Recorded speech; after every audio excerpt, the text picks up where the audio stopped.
This is a true story, one that unfolded deep in the African wilderness, a place where man and beast were never meant to be friends. Until that day. An old lion, left behind after a bloody battle with more than 20 hyenas, somehow survived, thanks to the compassion of one man. And from that day forward, he became the only lion in the world who asked for a hug every single morning.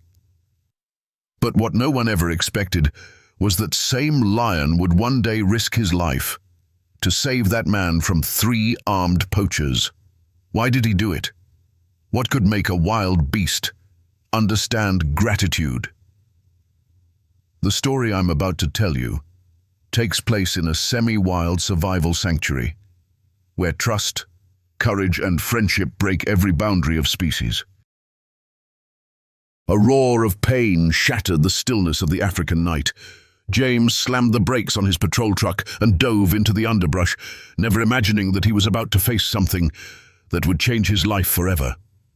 The African night stretched out, cold and silent, only wind and insects whispering through the dark. Suddenly, a deep, rasping roar echoed in the distance, full of rage and desperation. James, a wildlife conservationist, instantly turned the wheel and drove straight into the pitch-black bush toward the sound. His headlights cut through the darkness, and then he froze. There, lying in the tangled grass, was an old male lion. His body was covered in blood. His thick mane was matted and soaked. One of his back legs was nearly torn off, and the stench of decay hit James like a punch to the face. The lion wasn't roaring anymore. He was just breathing, barely. Each breath weaker than the last. No pride, no hope, just James. And a dying giant lying in a pool of his own blood. James stepped closer, flashlight shaking in his hand, and for a moment, their eyes met. The lion's cloudy, fading gaze locked onto his. There was no fury in those eyes, only a silent plea for help. James knew he couldn't walk away. But how could he possibly move a 450-pound lion through the forest, in the dead of night, with only a few hours left before those wounds claimed its life? What James didn't know was that this crazy rescue would be the beginning of a friendship no one could have ever imagined. "If I don't get him out of here now, he'll be dead before sunrise."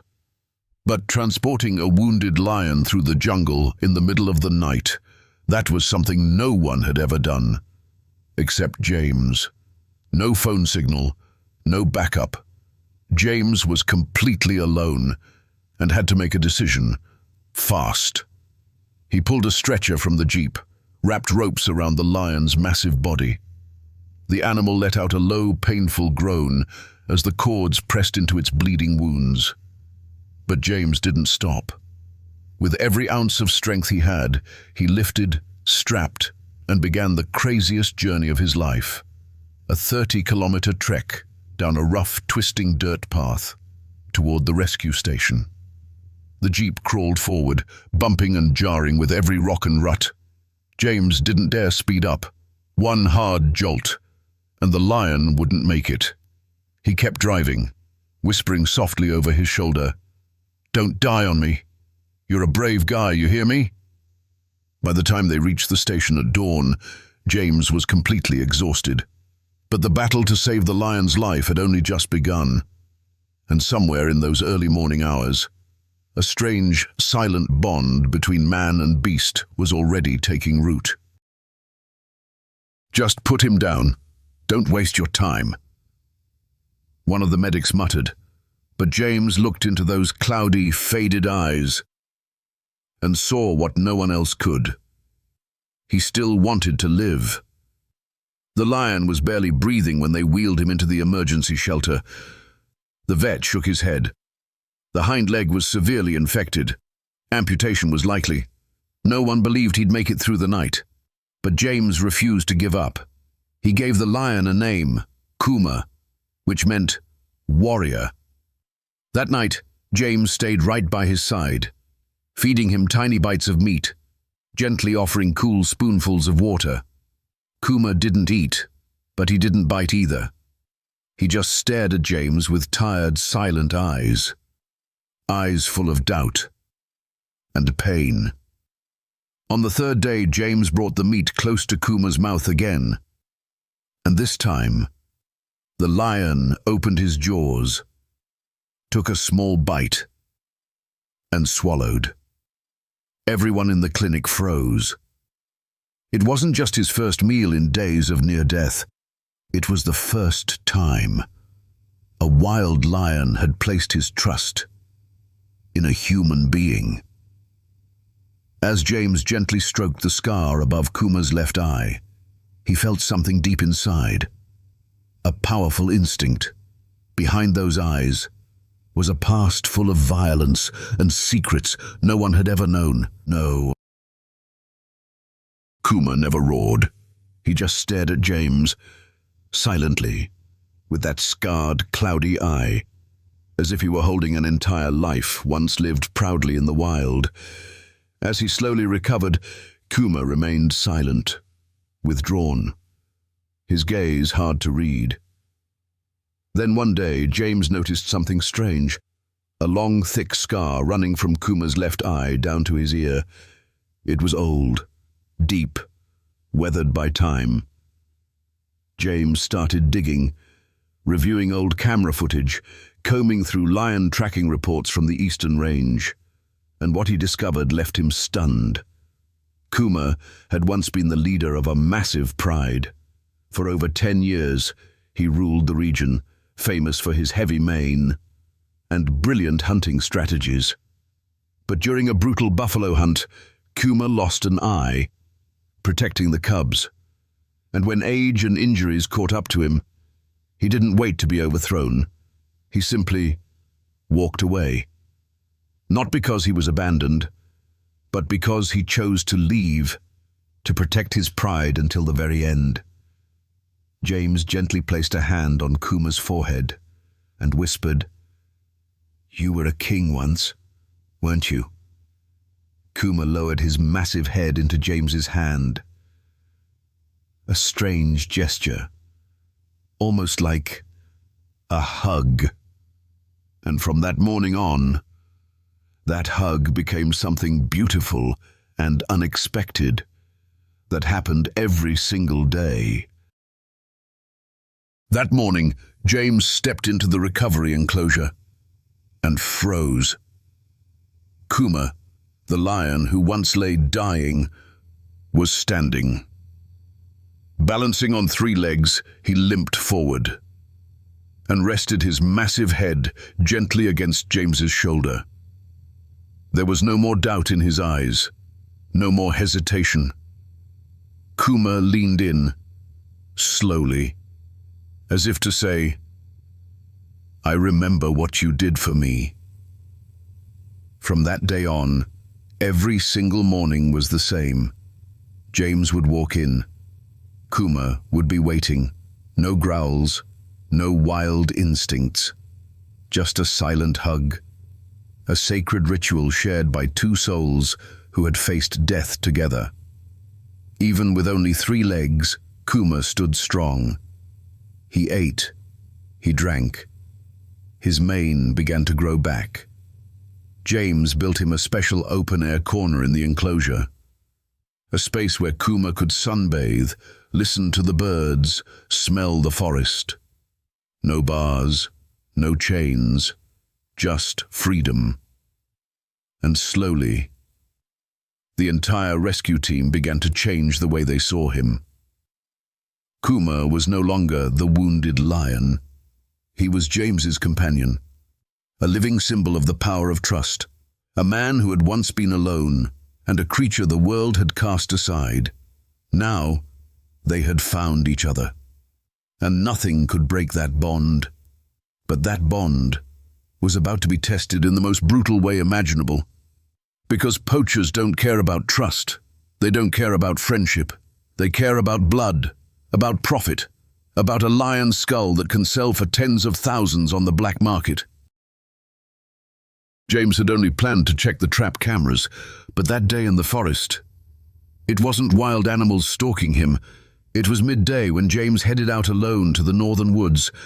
Camera number 7 had gone dark. When he arrived, the device was destroyed, cables cut, and something even more disturbing, footprints, human footprints. A faint click sounded behind him. James turned, and there they were. 3 men, guns in hand, eyes cold as ice. "You're not walking out of here," one of them sneered. Before James could reach for his radio, wham! A crushing blow struck his head. He dropped to the ground, blood pouring down his face. His vision blurred. The world spun out of focus. They didn't need to ask questions.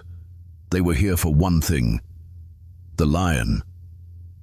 They knew about Kuma, and they wanted him to mount his skull on the wall of some rich man's mansion. James faded in and out of consciousness. But in the wind, he heard something. A sound he knew. A low, rumbling growl. Deep, raspy. And then, silence. A deadly calm, before the storm of the wild unleashed itself like thunder. 3 poachers had guns. Kuma had only 3 legs. But loyalty doesn't need weapons. In the silence of the forest, a roar tore through the air, deep, broken, but filled with a primal rage. Kuma exploded from the bushes. The first man didn't even turn in time. Kuma's massive paw sent him flying into a tree, unconscious, instantly. The second raised his rifle. Too late. Kuma closed the gap in a flash. His jaws clamped down on the man's shoulder, blood spraying in every direction. The third poacher panicked, dropped his gun, started to run, and just then the rescue team arrived, tackling him to the ground in the chaos. And James lay motionless on the forest floor, his shirt soaked in blood. Kuma limped over to him, lowered his head, and gently, softly, licked the wound on James's arm, as if to say, "I'm here now." James's vision faded, darkness pulling him under. But the last thing he saw was Kuma's eyes. Not the eyes of a beast, but the eyes of a friend, holding him to life.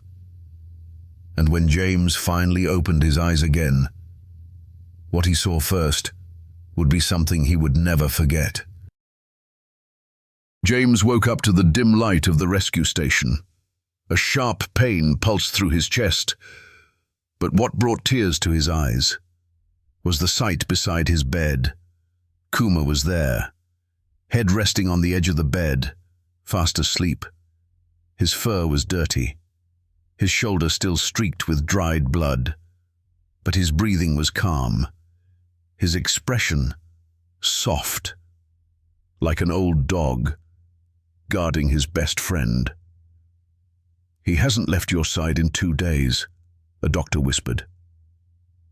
James couldn't believe it. A lion, fierce, wild, now lying quietly beside him, like a friend, a true companion. James lifted his hand slowly. Kuma opened his eyes and gently moved closer, resting his head into James's hand. That same familiar hug, only this time, it wasn't in a cage. It was from the heart. The entire rescue team stood in silence. No one feared Kuma anymore, because everyone could see it now. This friendship was real.